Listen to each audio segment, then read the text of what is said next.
पहाड़ियों के बीच बसे एक गांव में राम नाम का एक लकड़हारा रहता था। वो अपनी ईमानदारी के लिए जाना जाता था।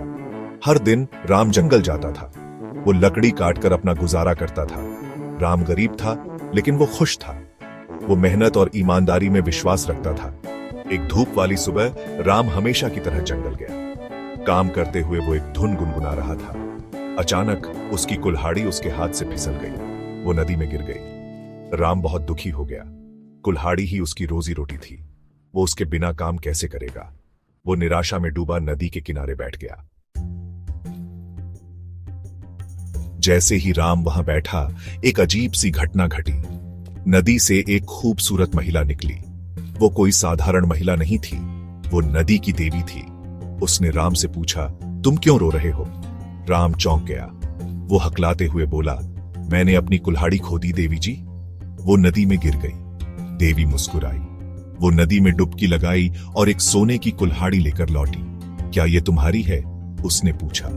नहीं, राम ने कहा, ये मेरी नहीं है। देवी फिर मुस्कुराई।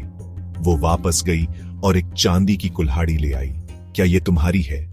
उसने पूछा। राम ने अपना सिर हिलाया। नहीं, ये भी मेरी नहीं है। देवी ने तीसरी बार डुबकी लगाई। वो राम की लोहे की कुल्हाड़ी लेकर लौटी। क्या ये तुम्हारी है? उसने पूछा। हां, राम खुशी से चिल्लाया। उसका चेहरा खिल उठा। ये मेरी कुल्हाड़ी है। देवी राम की ईमानदारी से खुश हुई। उसने उसे तीनों कुल्हाड़ियां उपहार में दे दी। तुम्हारी ईमानदारी ही तुम्हारा असली इनाम है, उसने कहा।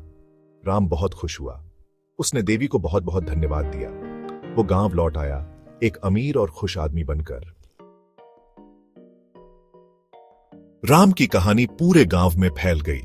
इसने सभी को ईमानदारी का महत्व सिखाया। लालच का सामना होने पर भी राम ने सच्चाई का रास्ता चुना था। ईमानदारी वास्तव में एक गुण है। यह हमेशा भौतिक पुरस्कार नहीं ला सकता है, लेकिन यह कुछ ज्यादा बड़ा लाता है, मन की शांति और दूसरों का सम्मान। राम की कहानी हमें अपने सभी व्यवहारों में ईमानदार रहने के लिए प्रेरित करती है, क्योंकि ईमानदारी ही सबसे अच्छी नीति है।